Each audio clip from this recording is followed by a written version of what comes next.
మనిద్దరి మధ్యలో ఏ జన్మలో ఏ తీరని రుణం ఉందో, మరెందుకు ఇంతలో ఈ బంధనం ఇన్నింతలు పెరిగిందో.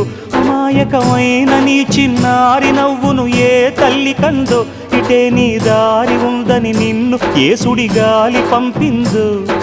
పాపం పుణ్యం దేవుడికెరుక, పేదకు దొరికిన బంగారు కణిక, పాలు వెన్నాలేవని అనక ప్రేమను తాగి పెరగవెసిలక. వలేసే పాడు లోకం కంటపడక ఉండు నాయనక, ఇలా నా గుండెలోనే గువ్వల కొలు ఉండిపోయింక. ఇటే పోస్తే ఎమున్నైనా నిలేస్తానే, మరింక ఏ కీడు నీ వంక రాలేదు.